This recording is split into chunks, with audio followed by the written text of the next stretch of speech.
Agora sim, nós estamos ao vivo no YouTube com esse programa aí em homenagem ao Dia Internacional dos Direitos Humanos, que foi dia 10 agora, dia 10 domingo, né? Mas nosso programa é hoje, dia 12 do 12, que também é um número cabalístico, um número importantíssimo na cosmopercepção iorubana, que fala do 12, que também é por direitos, né? Então, nós começamos esse programa com esses humanos direitos, que tem um pensamento que fala assim: não seriam necessários direitos humanos se tivéssemos humanos direitos. E aqui nós temos pessoas muito legais que trabalham com direitos humanos e com o direito dos manos e das minas, que eu aprendi hoje, que o pessoal faz aquela piadinha mordaz. O direito dos manos, sim, mas é dos manos e das minas, que a gente sabe que isso está mexendo com a gente, né? Nós temos aqui ao meu lado, que é o doutor Guilherme Teixeira. Olha que gato, gente. Obrigado. O Guilherme Teixeira é um gato lindo, tinta forte, como diz lá na Bahia, de todos os santos e santas. E ele está com a gente aqui, advogado, é de direito criminal, daqui a pouco ele se apresenta. Também temos a lindíssima e badaladíssima Ellen Mello, que é uma irmã, uma amiga que eu tenho também. Um advogado, porque ele era contador, também como a ela, tentar ali lado a lado os dois contadores, ele é contador, é a profissão original, mas agora também um belíssimo advogado, que está trabalhando aí nos sindicatos, trabalhando aí, dividindo aí parcerias com os colegas, né? José Leandro, militante. Daqui a pouco. Muito obrigado, viu? É locutor também, porque. Bom, né? Com todo respeito. Eu vou fazer uma. Aí, ó, o professor Alan está dizendo que no Palace Fest em São Cristóvão teremos o nosso baile de final de ano e o Guilherme vai se apresentar. Gente, mais uma. Então vamos começar as apresentações aqui pelo meu lado direito. Não sei se é um bom começo, né? A gente sempre começa pela esquerda. Mas o Guilherme vai começar. E olha que coincidência interessante. Ele está do meu lado direito, mas ele é o cara dos direitos dos humanos. Então, é um advogado criminalista que vai falar um pouquinho. Fala para o pessoal aí, como é que é, Guilherme? Qual é a sua profissão? Sua família? Eu sei que você tem um lindo escritório que a doutora Vívia falou. Fala um pouquinho de você. Então, primeiramente, bom dia a todos e a todas aqui nos assistem. Margarete, muito obrigado pelo convite. Fiquei muito grato, fiquei honrado também por essa sua solicitação. Claro que eu tinha que desmarcar tudo para estar aqui presente. Então, meu nome é Guilherme Teixeira, sou advogado criminalista há 10 anos. Trabalho, como dizem, né, o direito dos manos e das minas. Na verdade, eu sou nascido em Belfor Roxo, criado na Baixada Fluminense, estou aqui em Cabo Frio há quase 15 anos, que é onde é minha terra, né? Eu falo que me apaixonei pela cidade, não saio daqui jamais. Hoje minha paixão é o direito penal e o processo penal e a defesa daquelas pessoas que são submetidas à persecução penal. Infelizmente existe aquele preconceito, né, de que tá sofrendo uma acusação, que não tem que ter direito, que não tem que ter direitos humanos. E eu acho que essa discussão aqui vai ser muito importante para desmitificar essa ideia, porque muita gente acha que direitos humanos somente é para quem está preso, mas não, é para qualquer pessoa que está em estado de vulnerabilidade, qualquer pessoa que precise. Então, eu acredito que a gente vai delongar, vai ser muito proveitoso os debates aqui, e como agradeço novamente pelo convite. Muito obrigada. E no dia 10 também, como a gente sempre lembra, acabou os 16 dias de ativismo. Embora, para as mulheres feministas, esses 16 dias de ativismo não são a realidade. Nós fazemos 365 dias de ativismo, 24 horas por dia, contra a violência às mulheres. Nós tivemos aqui na nossa região, que está rodando o mundo, uma violação de direito das mulheres. Teve uma morte, né? Teve uma morte de uma mulher em Búzios, mas também teve um vídeo que circulou aí sobre a questão de sexualidade, de pegação, de não sei o quê, e também pega nessa área de direitos humanos. Daqui a pouquinho a gente vai falar sobre isso, mas a gente tem aqui a coordenadora das mulheres, coordenadora da Comissão da Mulher contadora, das contadoras do CRT, que é a Ellen Mello, Ellen, se apresenta aí pro pessoal, o pessoal te conhecer. Não esquece de olhar para nossas câmeras pra lá. Aqui é um bastidor, mas pode ficar à vontade, que o YouTube é que manda um recado. Bom dia a todos, a todas. Margarete, muito obrigado pelo convite. Estou muito honrada de estar aqui com 3 advogados. Eu venho para aprender hoje. Eu gosto muito disso, desse podcast. Às vezes você vem falar, mas na verdade você aprende muito, né? E sou cabofriense, nascida e criada em Cabo Frio. Sou empresária contábil. Estou coordenadora da Comissão da Mulher do Conselho Regional de Contabilidade. E é isso. Estou na rede das pretas. Estou na militância aí desde 2015. E você é de uma família de onde? Que bairro? Vila Nova, sou da Vila Nova. Cria Filha da de Vila. Cinho, cria da Vila. Isso. Quem nasce lá na Vila, é isso aí, nem sequer vacila. É isso aí. A Vila Nova é isso, e a gente tem aqui também o José Leandro, né? José Leandro vai se apresentar, mas José Leandro é assim, ó, amigo, ó, de longa data. A gente, daquele tempo que o movimento negro brigava, que hoje a gente só se beija e abraça, mas naquele tempo que a gente brigava, a gente já fez muito barulho por aí, já acabou com conferência no Rio de Janeiro. Esse é o José Leandro. Bom dia a todos e todas, bom dia aos nossos Olha a voz, hein? assistentes. Sente a voz do cara. Doutora Margarete, eu quero te agradecer imensamente por esse convite, mas quero fazer uma ressalva, porque eu passei a ser bonito segundo a apresentação dela, depois que eu me formei advogado. Então é feio. É feio. É porque ela é advogada, tá puxando sardinha pra produção. Eu acho que ela precisa se recompor em relação à minha beleza anterior. Sempre belo, né? Mais belo. mas Ih, lembrei brincadeira. do Rubens Belo. Doutor Rubem. doutor Mas brincadeira à parte, é um prazer estar aqui para conversar com os companheiros e as companheiras sobre tema tão importante, tão relevante na atualidade. Haja visto a gente ter passado um período não às claras, de escuridão completa, há pelo menos algum tempo atrás, né? E está retomando isso com essa força e com essa pujança é muito importante para a sociedade brasileira como um todo. Bom, o Júnior foi bem assim, rápido de flash, então é por isso que eu vou começar esse papo de direitos humanos e humanos direitos por ele. Você quer me dizer, assim, Júnior, um pouquinho sobre essa luta de direitos humanos? Como é que tem sido para você um ativista do movimento negro também? E hoje, você fala assim, eu resido no Quilombo, mas na verdade você é pai de 2 quilombolinhas, né? E casado com uma mulher quilombola, então você é um quilombola também, você sempre lutou pelos direitos, você sempre esteve ali, né, a gente como militante do movimento negro, sempre dessa luta. Fala um pouquinho dessa sua trajetória e para você, o que significam os direitos humanos? Na verdade, eu venho... É aquilo que a gente fala, né? A gente tem lugar de fala, porque embora hoje eu moro no Quilombo, e aqui tão representada pela minha esposa Josmara Fernandes da Silva, que é uma quilombola genuína, mas eu sou de favela. Eu nasci do Manuel Correia, eu fui criado do Manuel Correia, saí do Manuel Correia depois de 35 anos. Eu tenho 50 hoje, então eu sou uma pessoa dali, e tenho honra de dizer que eu sou dali e que eu sou um produto daquele meio, né? Porque falar em direitos humanos é um negócio fantástico, né? Porque eu fui e tento buscar os meus direitos e dos meus familiares e das pessoas que me procuram até hoje. E falar de direitos humanos hoje não é hoje apenas, né? Sempre foi muito polêmico na nossa sociedade. E sempre foi muito confuso, muito complexo. Umas pessoas entendem que é direito que você vai buscar, como o doutor acabou de falar, direito para bandido. Mas o interessante é que, em dados momentos da vida, aquela pessoa que critica tanto os direitos humanos pede direito para ela daqui a pouco. É interessante.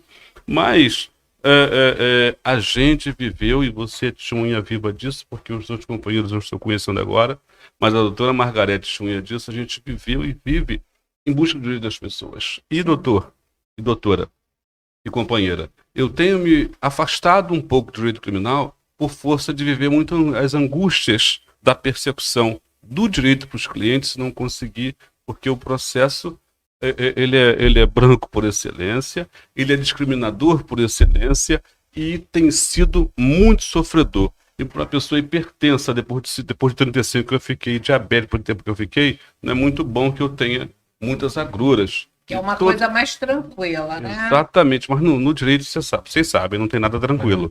Mas aquilo que a gente consegue fazer com menos sofrimento. Também essa tranquilidade que o Júnior fala, não é nem passa perto de tranquilidade, gente. O cara é político, ele é advogado, contador, ativista do movimento negro e é pai, né? Pai de vários filhos, 8 filhas. 8 filhas. Então, não é E um agora. menino, e um menino. E um menino, ó. São 8 filhas de 27 anos, uma é conselheira tutelar aqui em Cabo Frio, a Sara Leandra. Eu queria mandar um abraço para minha filha, Botei Sara na Leandra. Sara, pedi voto Isso. pra ela, adoro ela. E tem filhas de 27, 28, 20 anos, 19. A última, né, amor? Tem 7 aninhos, a minha última neném. E o meu neném tem 1 aninho. Então, a gente Tá, vive, produtivo, doutora. hein? Ele tá falando isso tudo pra dizer, eu estou aqui. Verdadeiro quilombola. Descendente, né? Descendente, então não podia negar isso, não é verdade? Júnior tá potente, hein, gente? Olha aí, olha. Não está assim, não está como gato de armazém, como diz aquele pessoal, que eu não vou falar como é que é o gato de armazém. Façam suas leituras. Mas a Ellen Mello é uma pessoa que está lá na Comissão das Mulheres. Como é que tem sido essa luta? Você fundou também uma associação de mulheres contadoras. Como é que é o direito das mulheres para você? Você está na Comissão da OAB também das mulheres. Você está militando nessa área de violência contra a mulher? Então, Margarete, eu vejo que nós, a cada dia, estamos crescendo um pouco. Né? Mas nós não temos, se for falar direito das mulheres, a gente tem que caminhar mais ainda, porque é um pouco difícil. Na política, né, classista, quanto na partidária, é a mesma coisa. A gente tem que se impor mais, a gente tem que trabalhar mais. Todo dia é uma porta aberta e 30 fechadas, e fazem questão de te mostrar. Estou fechando para você, estou fechando para o seu grupo. E é assim, é o direito da mulher, eu acho que a gente tá muito bom, né? Mas acho que tem que crescer mais. As mulheres têm que se unir mais. A gente sempre fala em união, né? E essa união, a gente começa como? Como é que a gente começa essa união? Eu acho que essa união começa de dentro para fora. Eu me conscientizar que eu tenho uma mulher para levantar, para ajudar. Muito bacana, Ellen, isso que você está falando. E você, mas nesse trabalho da Unicom aí, você conseguiu... Quantas mulheres você Hoje, conseguiu? na rede Unicom, tem no grupo 74 mulheres. 74. Vocês na fazem região eventos... dos lagos, né? Olha, e vocês fazem eventos, vocês fazem conscientização, formação... Tudo. Direito da mulher, saúde, empreendedorismo feminino... Por aí interessante. Então, direito da mulher, violência doméstica. Violência doméstica, porque a violência doméstica é em todas as classes. É uma coisa que realmente a gente precisa o tempo todo estar trabalhando. Aliás, nós tivemos um caso emblemático essa semana de violência doméstica na região de Cabo Frio. Procurem no Instagram, coloca Cabo Frio ali, violência doméstica, porque o caso ficou famoso, porque o cidadão tinha falado que já tinha passado o rodo em tudo quanto é mulher. Vai ver que isso também gerou um burburinho dentro de casa, né? E fala aí. Doutora, a senhora me dá um pedacinho só? Porque tem uma propaganda na Rede Globo que sempre acontece ali perto do Jornal Nacional, para todo mundo ver. Aquela propaganda contra o feminicídio, contra a violência. Não Sim, tem. Tem. Aí fala disso, daquilo, você já sofreu isso? Você já sofreu aquilo? Aí eu pergunto pra minha mulher, amor, o que que eu já fiz disso aí? Pra eu parar de fazer. É verdade, porque é uma questão de como é que o senhor trabalha com violência doméstica, doutor Guilherme? Como é que é? Trabalho. Criminal, como é que isso acontece? Então, o que eu percebo muito hoje é também a conscientização dos homens, dos conhecimentos de violência, porque a gente vem da estrutura machista. Assim, ele, de maneira consciente, ele virou para a esposa dele e perguntou: eu pratico algum tipo desse de violência? Porque às vezes existe a violência emocional, a violência patrimonial. O ato de você restringir o tipo de roupa que a mulher usa também é um indício de violência. Então, acho que falta essa percepção. Algo também, o empoderamento feminino, o autoconhecimento. Você falou muito bem sobre isso. Porque se a gente trabalha bem na base, na infância, a gente tem uma geração futura bem melhor do que hoje. Às vezes, muitas mulheres são vítimas de violência e não sabem. Porque se você perceber, a violência ela não termina só, ela termina na lesão corporal ou no homicídio. Mas vem passos anteriores que vem indicando ali que vai chegar a isso. Pode. E outra coisa, doutor, a violência doméstica, eu sofri violência doméstica não por causa de marido, mas por causa do irmão. Sim. Então, tem muita violência doméstica da família, né, da parte do pai, irmãos. Interessante essa abordagem, realmente. E eu fico vendo pessoas falando que eu acho que quanto mais instruída a população fica, mais exigente ela fica. Porque a gente sabe que no governo passado tudo era mimimi. Na verdade, não era mimimi. Se você aumentou o conhecimento da população, ela vai ficar mais exigente. Ela não vai mais agir de manada. Realmente, uma mulher não deve permitir que o homem fale de certa maneira ou pegue ela pelo braço, porque, assim, ou usar como desculpa, não, ele tá estressado, ele tá nervoso, ele tá no trabalho. Porque senão pode ocasionar isso. Aí existe também a questão da dependência emocional, dependência financeira. Por isso que grupos de mulheres são importantes para o empoderamento e também a independência financeira da mulher. Sim. Hoje a gente vê diversos casos aí que mulheres saíram de violência doméstica fazendo um curso básico de manicure, um curso básico de costura, por ter acesso ali a conseguir o dinheiro dela. Porque muitos homens ainda fazem isso de refém. Pô, eu lembro que na época que eu trabalhava... Não. Tá. Eu lembro uma época que eu trabalhava na praia, que eu me formei graças à praia aqui do Forte. Eu vim morar em Cabo Frio, trabalhei uns 4 ou 5 anos na Praia da Garçom. Eu lembro que tinha um rapaz que trabalhava comigo, ele era novo, a mulher dele já tinha 2 filhos, e ele um dia falou pra mim que ele fazia filho na mulher dele, pra mulher dele ir pra rua pra ele trabalhar. Ele era até morador lá na Vila do Ar na época. Eu falei, cara, vai estudar, bota suas coisas pra estudar, vai fazer um plantel, vai botar um deal, pensa no futuro. Mas a cabeça que ele tinha era essa: que se a mulher dele não tivesse com o bebê em casa, ela tá na rua rodando com medo de ser. Isso tem a ver com uma questão Cultural. Cultural, assim, mas eu tenho sempre um pouco de preocupação de falar na abordagem cultural, porque parece que a gente analisa normalizou, um pouco a né? cultura, né? Mas, assim, além da gente pensar que pode ser o do irmão, pode ser do ex-namorado, pode ser de uma relação familiar, tem a questão também dos idosos, né? Você trabalha muito com o direito previdenciário, ali no sindicato. Tem uma questão da violência com os idosos. Como é que é isso? É traumático, né? Porque é traumático, é um processo de covardia.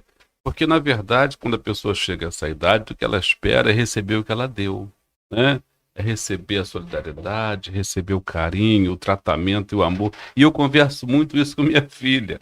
Ela ela questiona muita coisa, e principalmente quando vai se mandar fazer alguma coisa pra gente. Uhum. E eu falo, olha, quando o papai ficar velhinho e a mamãe ficar velhinha, nós vamos precisar de você, a gente está tratando de você agora. Então, nessa idade, o que você mais espera é que seus parentes, seus entes queridos, né, devolvam a você aquilo que você mais deu para eles, que foi o carinho e a atenção e o amor a vida inteira. Mas não é isso que a gente vê invariavelmente, né?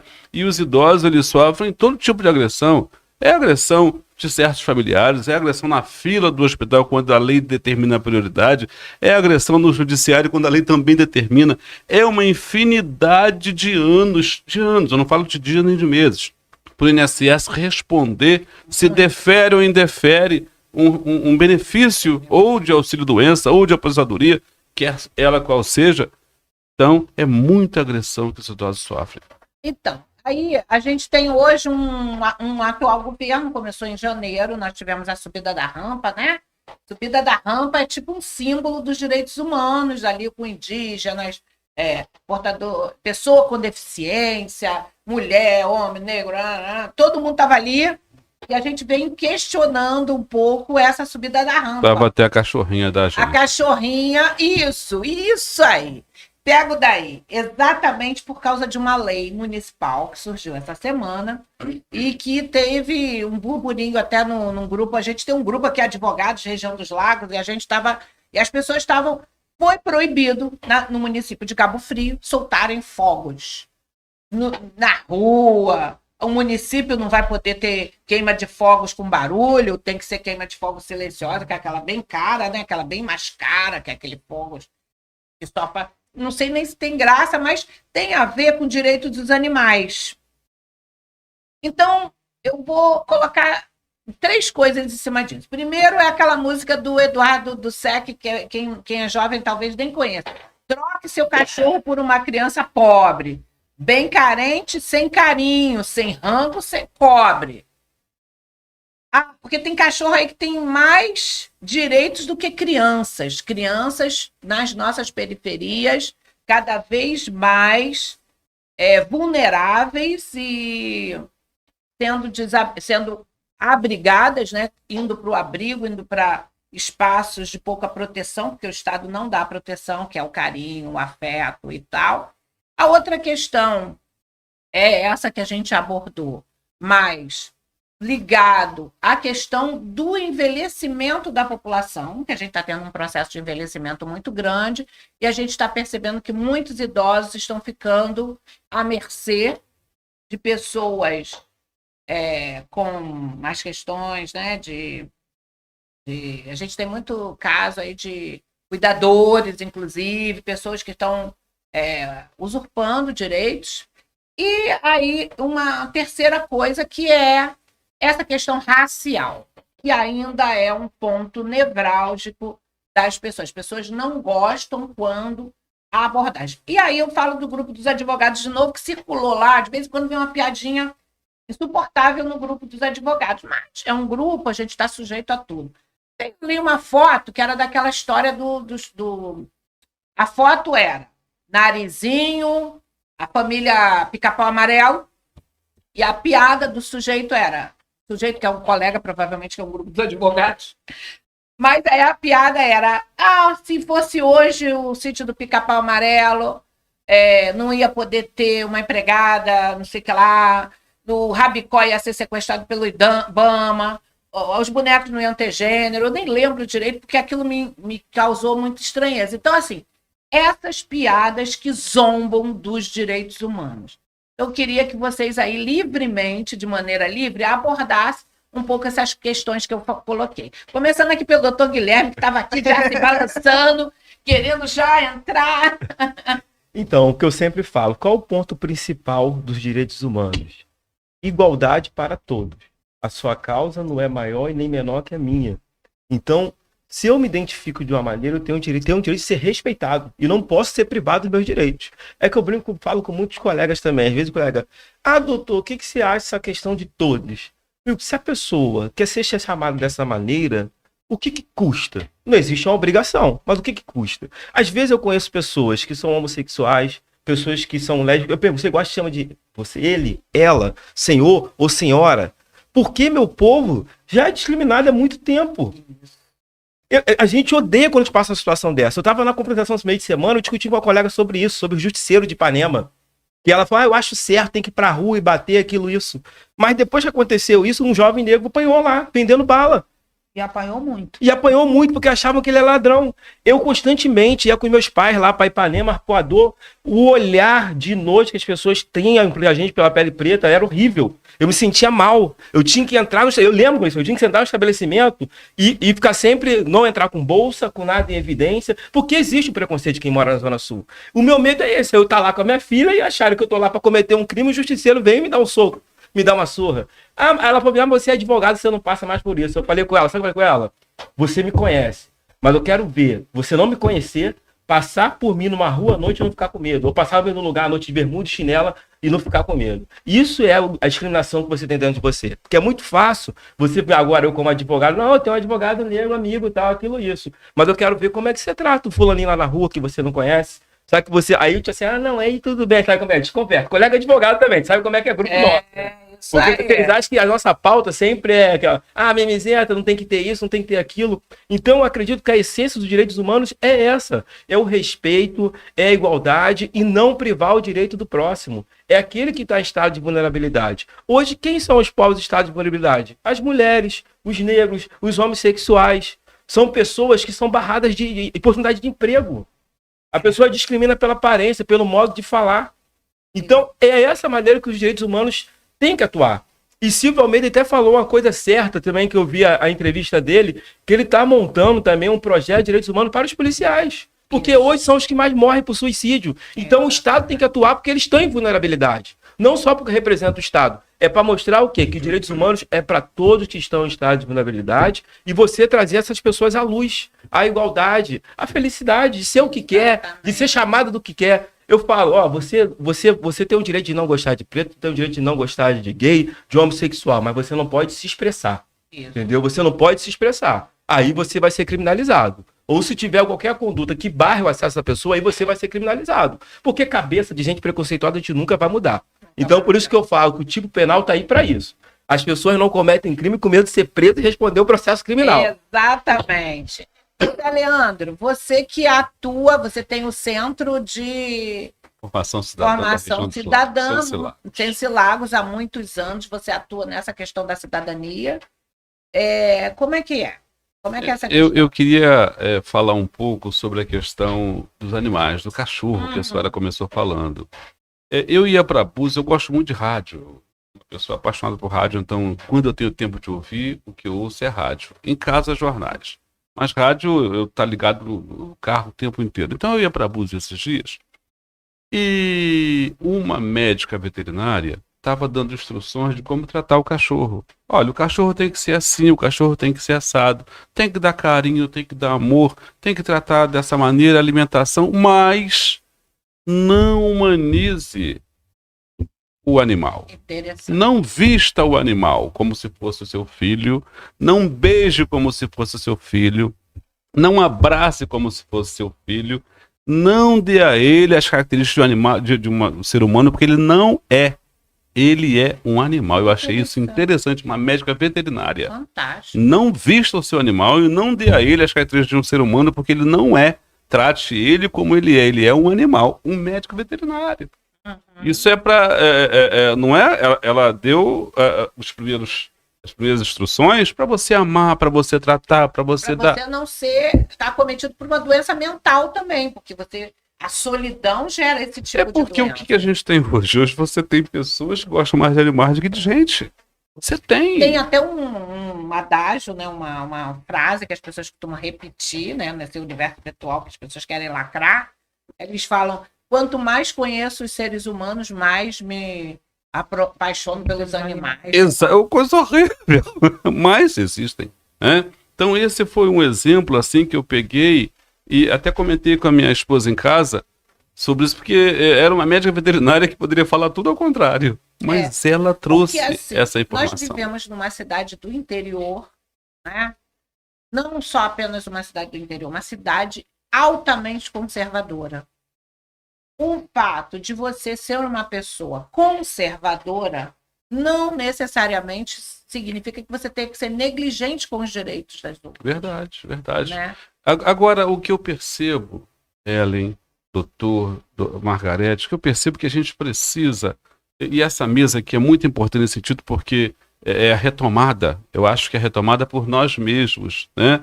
Porque os outros não vão fazer, ou se fizerem, farão diferente, porque a gente é militante, a gente sofre na pele, a gente vai para cima, a gente conhece a estratégia dessa coisa importante que é os direitos humanos. Agora, um dado importante que é trazer o direito da mulher, importante, o direito do negro, o direito indígena, o direito do homossexual, importante, mas a gente precisa também desmistificar essa história colocada como chavão. Bandido bom é bandido morto, porque isso que pegou. A gente precisa falar muito sobre isso. Porque, na verdade, quando a gente traz o direito da mulher como atenção aos direitos humanos, não, a gente parece que está tratando da causa, mas para quem faz a discussão contrária, é mensagem subliminar apenas. A gente precisa tratar isso com mais realidade, pegar mais na causa. Bandido bom é bandido morto, doutores? E aí, Ellen, eu quero falar com você assim, pegando o link que o José Leandro colocou, que é a questão do bandido bom e bandido morto, tem uma questão dos direitos das mulheres, que é o direitos sexuais e reprodutivos das mulheres.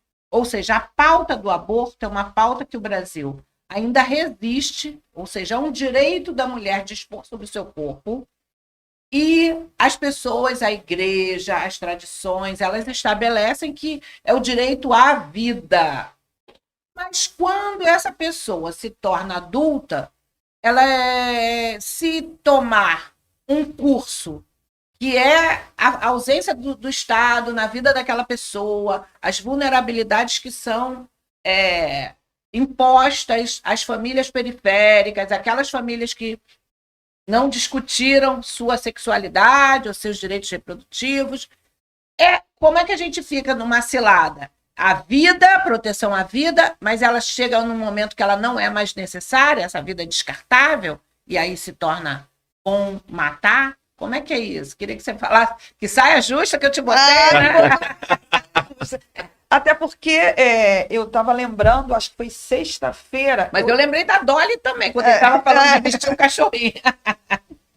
Eu tenho a Dolly Melo, que é minha cachorrinha, né? E assim, que na pandemia eu fiquei muito só. Então ela foi uma companheira, tá comigo há 12 anos. Mas eu lembrei agora que eu tive um problema sexta-feira e liguei para um amigo meu, contador. Se ficar gravado, eu vou passar para ele. E ele falou, eu estava querendo falar com você mesmo, estou com um problema seríssimo. Eu falei, o que houve? Eu tenho 3 bandidos para guardar. Eu posso levar para tua casa? Eu falei, para minha casa? Se você conhece, deixa na sua. Ele falou, não, porque aí que eu lembrei que ele viu a propaganda sexta-feira na minha pasta. Você que gosta desse negócio de direitos humanos, ele veio para... Olha só, fulano, então não posso falar com ele aqui. Inclusive é um conselheiro nosso. E aí eu falei, olha só, não estou entendendo. Vamos fazer, quer dividir? Bota 2 na minha casa e 2 no seu. Ele, não, porque você que gosta... E ele tá com a mania de tudo que se fala em direitos humanos, em PT, tudo ele vai lá e manda para mim. Tudo ele vai lá e marca. Você está marcada como uma mulher de esquerda. Você nem é tanto da esquerda, nem tanto à direita. Você é uma pessoa mais central, até porque está na Vila Nova. A Vila Nova é no centro. Agora vamos à questão do aborto. Eu sou cristã, tá? E assim, eu acho que o direito à vida, né? Como que eu vou falar? Se você não tem uma família, por exemplo, eu conheço uma moça que a mãe botou para fora e foi morar numa casa que não tinha banheiro, não tinha isso, não tinha aquilo. E naquele momento, ela descobriu que ela estava grávida, né? E aí ela foi para uma clínica fazer um aborto. Ela não tinha outra opção. A família mandou embora. O Estado mandou embora. Você vai recriminar essa pessoa? Ou você vai apoiar? Será que se ela chegasse na minha casa e falasse assim, Ellen, está acontecendo isso? Será que eu ia falar, não, vem morar na minha casa, sem saber a procedência daquele homem que não queria ela? É uma decisão da mulher? É uma decisão da mulher. É uma decisão da mulher. A sociedade tem esse direito de interferir nessa vida, nessas questões, porque é muito sério o que a gente não está questionando. Eu quero deixar bem enfatizado que eu não estou colocando um direito em relação ao outro. Ó, se então aprova o aborto e aprova a matança. Não é isso não, gente. Não estamos falando disso. Porque é tudo uma matança só. Não é nada disso. Nós estamos falando de direito à vida. E, neste caso, na vida das mulheres. Aí eu queria que o doutor Guilherme também falasse um pouquinho sobre esse assunto que foi, de certa forma, introduzido pelo Júnior com a questão desse direito, né, que é bandido bom é bandido morto. E como é que é isso? Dentro desse momento que nós estamos vivendo ainda essa onda? Sim, sim. E é bem deixar claro aqui que a discussão é para descriminalizar o aborto. Porque imagina a situação que a mulher passa por um procedimento de aborto e ainda tem a possibilidade de ser processada criminalmente. Mesma coisa com relação ao uso do consumo da maconha, né, da droga. Porque você usar droga não é crime, você portar é crime. A discussão é para descriminalizar. Porque você imagina você montar um processo judicial para criminalizar alguém que foi vítima, às vezes, de uma lesão. Porque, às vezes, ela não queria aquele aborto, aquela situação. Porque o Estado não oferece ali condições básicas que a pessoa escolha. É igual eu falo, eu converso com muito pessoal que trabalha hoje na educação. Hoje, por causa dessas questões conservadoras, hoje tem escolas que não discutem mais sobre sexualidade.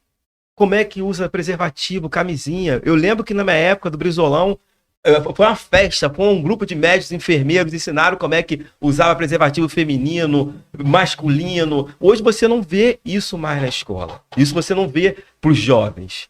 Aí, nem na escola, nem em casa, porque a minha mãe, que eu amo de paixão, ela nunca conversou. A minha primeira menstruação, sabe com o que eu falei? Com meu pai e com a vizinha. Aí é o lado que você falou. As pessoas querem criminalizar o aborto, só que chega lá na frente, aquele filho que nasce, que é jogado ao ermo, aí quer criminalizar ele com a morte. Porque sabe o que eu vejo hoje? Eu trabalho 10 anos na área criminal.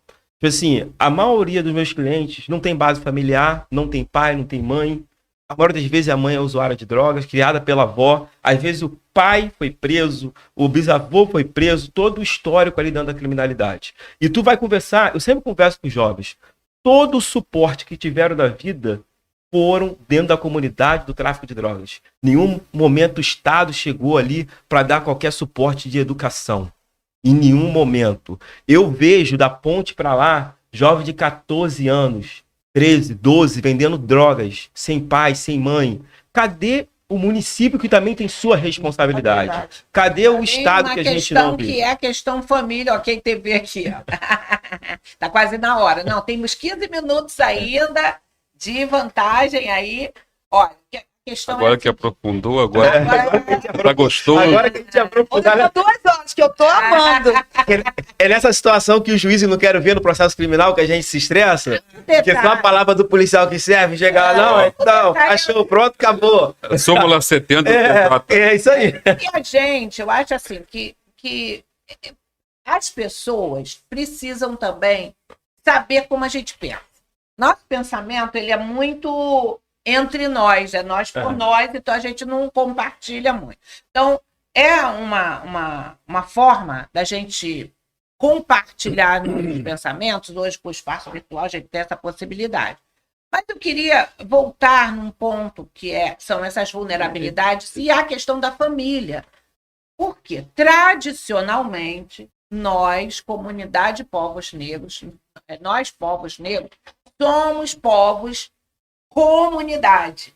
A família sua é minha família. Então, geralmente, na periferia, nós ainda temos uma cultura de zelar pelo filho do outro, que isso está acabando. Por que isso está acabando? Antes de adentrar nesse mérito dessa sua pergunta, a gente tem que trazer aqui um pouco em relação ao aborto, a agressão e a violência que aquela menina de 10 anos sofreu no governo passado, quando ela foi vítima de estupro, né? E o governo federal, através do Ministério da Família e Direitos Humanos, da Damares Alves, intercedeu para que não houvesse o procedimento para interromper a gravidez de uma menina de 10 anos que tinha sofrido estupro de vulnerável. Isso é um absurdo. Né? Isso foi um caso nacional. Eu acho que isso nem aquele pessoal, que o pessoal chama de gado, né? Que eu não gosto de chamar muito de gado, Porque gado, eu gosto de fazer churrasco. Né? Então, vou chamar de gado, vai parecer que eu estou querendo também fazer essas práticas. Não vou fazer. Na verdade, mas essas pessoas que seguidoras, não acredito que eles concordem com uma coisa dessa, porque a gente vê muito eu abuso, sonho, né? doutora Margarete, eu sonho, por exemplo, que este caso, porque para mim, esse caso em relação à prática do aborto ou não, para mim é uma discussão eminentemente feminina. Essa discussão é inerente à mulher. Aí a gente tem É um direito. o Congresso Nacional, que a maioria é de homens que não fazem a discussão, porque é um tema muito polêmico e é polêmico por excelência. O Supremo, uma casa de homens também que faz a discussão meia bancarrota. Eu sonho com uma conferência nacional ou uma audiência pública nacional onde se reúnam as lideranças femininas e só as mulheres e definam esse tema numa proposta. Porque tem que ser as mulheres. Não dá para ser diferente, entende? É que a legislação, ela tradicionalmente, né, a legislação não é feita para quem ela é dirigida, né? Então ela acaba sendo uma lei que não se efetiva. É verdade, Como porque tem a nossa lei 10.639, que foi um pleito do movimento negro, e aí quem tinha que cumprir a lei, que eram os professores, não efetivavam a lei, faziam cumprir. Com relação a essa questão específica de direito das mulheres, nós temos nas conferências, sempre nós aprovamos nas conferências, mas como é que é isso no cotidiano? Você com um grupo de 70 mulheres, quando vocês entram nesse diálogo, que a religião ela é uma força, né? Uma força que ela faz com que ela exerce tanta força sobre nós que ela impõe certos comportamentos. Como é que é isso nos grupos de mulheres? A maioria das mulheres são conservadoras, ainda, por mais que seja. E eu já tive algumas polêmicas no grupo da Unicom, e é assim, a ponto de falar, você está apoiando o aborto? Como uma amiga minha, uma colega, chamou a outra, mas você é uma assassina, você não pode falar isso no grupo. Então, eu acho que ainda tem que ter estudos, reuniões, como o doutor aqui falou, para falar desse assunto. A conscientização, porque o aborto ainda é muito forte no meio das O interessante é que o aborto é positivado da norma. O artigo 128 trata do aborto, da modalidade que ele pode ser praticado pelos médicos, pela sua equipe médica. Trata. Né? No caso, exatamente o que eu falei. E eles não admitem nem esse aborto que já está assim, positivado na norma. Se a gente for polemizar ainda mais a questão, a gente tem experiências de aborto provocado, né, por médicos e tal, para redução do número de pobres, né? As crianças negras eram retiradas das mães para que elas tivessem que seguir a vida sem, inclusive, esterilização. Muitas empregadas domésticas, a gente tem aquelas empregadas que passaram a vida na casa das pessoas, se fazia aborto nas mulheres para elas não ter, muitas vezes, do filho das donas da casa. Surgiu a democracia racial. Né? O mito da democracia. Assim. Então, assim, a dor que nós sentimos é muito grande. Mas eu queria, em cima dessa pauta dos direitos humanos que eu digo porque que é a pauta dos humanos direitos, né? Porque nós somos pessoas que pugnamos por direitos para todos e todas, e todes. Eu queria que você falasse um pouquinho, Zé Leandro. Você tem uma filha que é do Conselho Tutelar, sobre esse direito das crianças. Porque nós estamos falando de direito. Quando você fala da pauta de direitos humanos, você quer falar, assim, quais as pautas que são abordadas? Então, direitos humanos não aborda só direito de gente presa.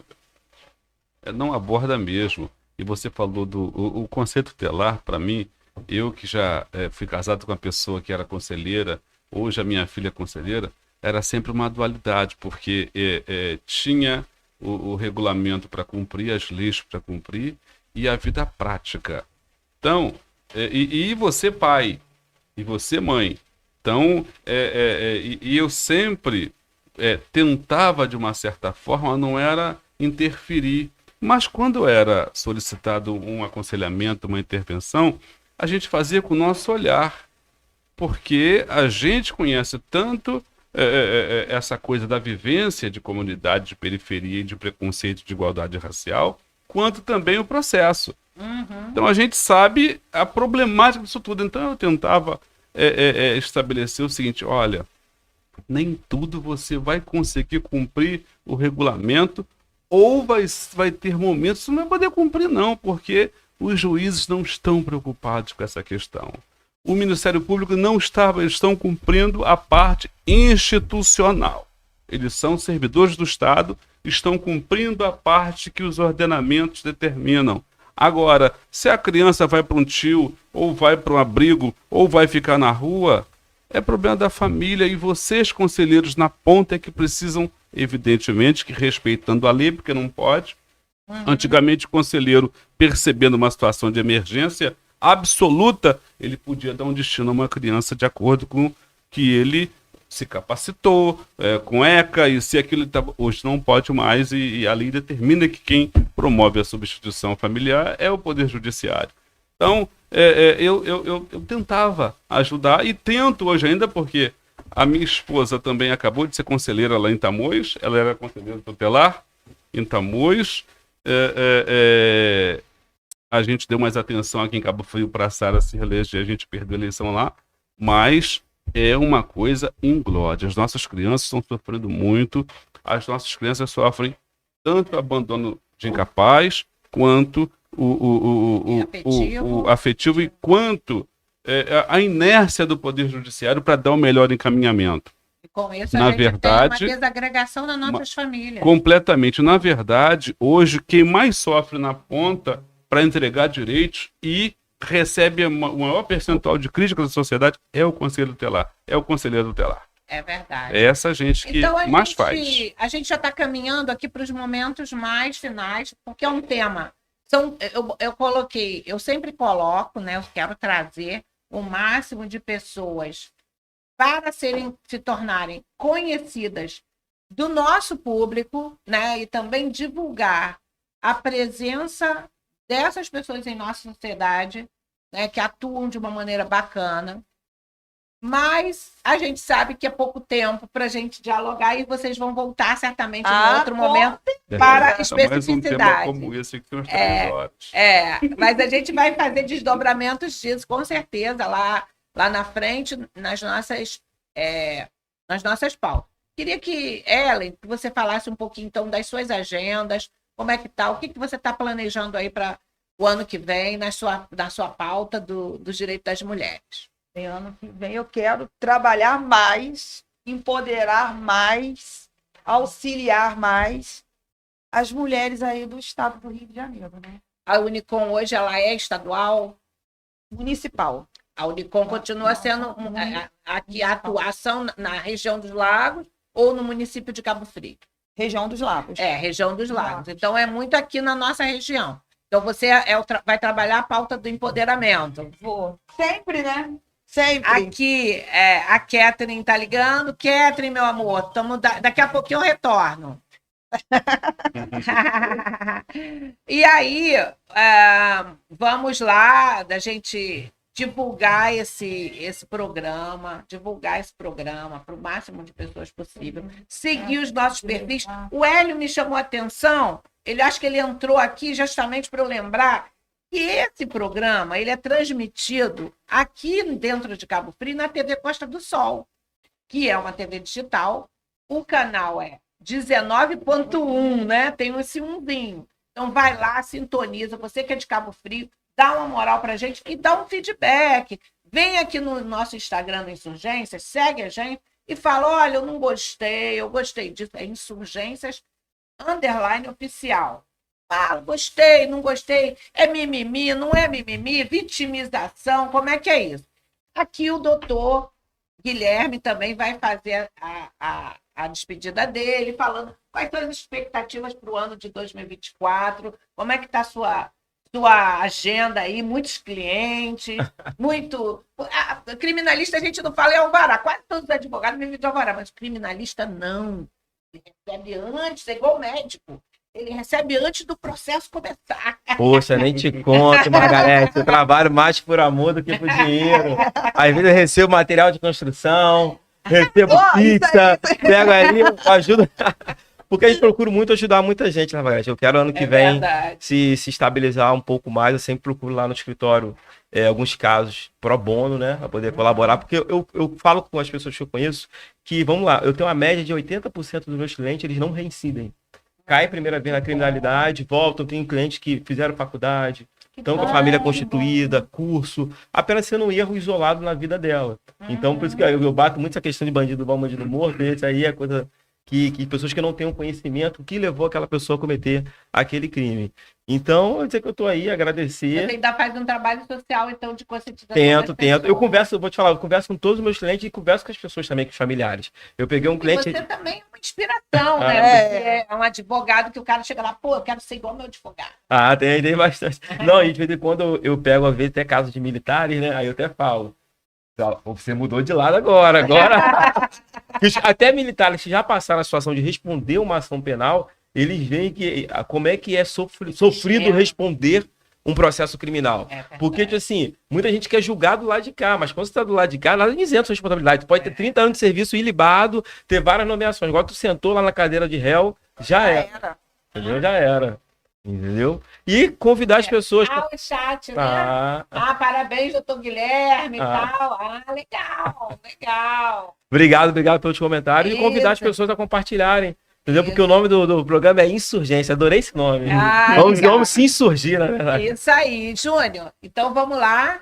Eu queria agradecer a participação aqui, agradecer o convite, muito importante. Espero ser convidado novamente. Mas você abordou... você vai voltar para falar de política, que eu não cutuquei ele da política, como é que pode? Você abordou de perspectiva 2024. Eu lembro que Cabo Frio tinha pelo menos 3 grandes instituições que movimentavam a sociedade e era um bom debate que se travava na sociedade civil, que era a FAMOCARF, lembra? A Federação de Associações de Moradores. Isso. Lembra da Amarla, que tratava no meio ambiente da região? Isso. Lembra também da Amarla, FAMOCARF e o MCPCN, o Movimento Cabo Friense de Pesquisa da Cultura Negra. Então, a grande perspectiva da gente que faz militância, quer seja social, quer seja negra, é que as instituições elas voltem a provocar os debates que a sociedade precisa. A gente precisa de uma federação de associações forte, uma associação do meio ambiente forte, porque a nossa região é emblemática do ponto de vista do meio ambiente, e um movimento negro ativo, forte, para que a gente possa fazer as grandes discussões de 2024. E eu acho que essa mesa é o princípio de tudo. Vai tudo acontecer. Olha, então nós tivemos assim um programa muito bacana, apesar de a gente começar 5 minutinhos depois, eu estou respeitando o horário da nossa TV aqui, que é um trabalho bem bacana.